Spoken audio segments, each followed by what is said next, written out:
નમસ્કાર મિત્રો, પ્રેમાનંદજી મહારાજ બહુ સારા સંત છે અને થોડા દિવસ પહેલાં એમણે જે પોતાના પ્રવચનમાં જે વાત કરી એના લીધે ઘણાને એ ખોટું લાગી ગયું. હવે ઘણાને ખોટું લાગી ગયું ને એના વિશે એક વાર્તા દ્વારા હું તમને સમજાવવાનો પ્રયત્ન કરીશ. એક વ્યક્તિ છે ને એ રસ્તા ઉપરથી પસાર થતો હતો અને ત્યાં જ બાજુમાં એક સંત આવ્યા અને સંતે આ વ્યક્તિને પૂછ્યું, ક્યાં જાય છે તું? તે કે સ્વામીજી, હું સામેના મંદિર સુધી જાઉં છું. તો આ સ્વામીએ વાત કરી, આ સંતે વાત કરી કે હું પણ ત્યાં મંદિર સુધી જ જાઉં છું, તો ચાલ આપણે બે સાથે જઈએ.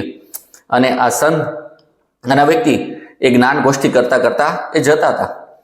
થોડેક જે આગળ પહોંચ્યા ને ત્યાં આ જે સંત સાથે જે વ્યક્તિ હતો ને એણે ગધેડાને જોયો અને બરોબર એની સામે તે બે વ્યક્તિ એ વાતો કરતા હતા. એટલે આજે સંત સાથે જે વ્યક્તિ હતો ને એણે કીધું, જો પેલો ગધેડો કેવો લાગે છે. એટલે આ જે બે વ્યક્તિ હતા ને એમાંથી એક વ્યક્તિ ગરમ થઈ ગયો અને આ સામેવાળાને કે, એ તું કેમ મને ગધેડો કહે છે? હું કઈ ગધેડો છું?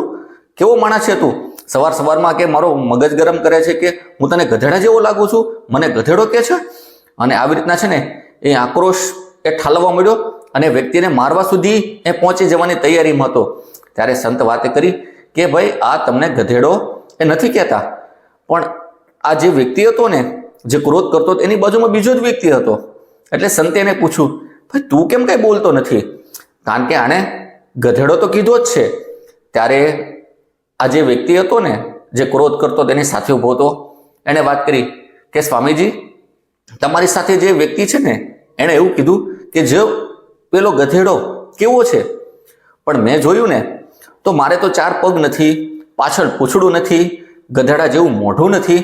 એટલે આ જે તમારી સાથે વ્યક્તિ છે ને એ મને ગધેડો કહેતો હોય ને એવું લાગતું નથી, કારણ કે મારામાં એવું કંઈ છે જ નહીં અને હું મારી જાતને ગધેડો પણ માનતો નથી.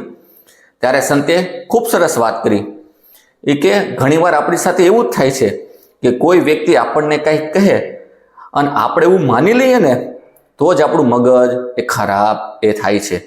અહીંયા પ્રેમાનંદજી મહારાજે જે વાત કરી ને કે ઘણા છોકરા કે ઘણા છોકરીઓ એ આવી રીતના એ હોય છે, તો ઘણા પોતાની જાતને એવા માનવા માંડ્યા છે ને એને જ તકલીફ થાય છે. બાકી જે લોકો સારા છે અને પ્રેમાનંદજી મહારાજની વાત એવી રીતના માને છે કે ભાઈ સ્વામીએ તો જે લોકો છે એને વાત કરી છે, અમને તો વાત કાંઈ કરી નથી, અમને કંઈ લાગુ પડતી એ નથી. તો જેમને લાગુ પડે છે ને એને જ તકલીફ છે, બાકી બીજા બધા તો જલસા કરે છે. આ વિશે સાહેબ તમારું શું કહેવું છે ને એક કમેન્ટ ચોક્કસથી કરજો અને જો મારી વાત સારી લાગી હોય તો બીજાને શેર કરજો. નમસ્કાર.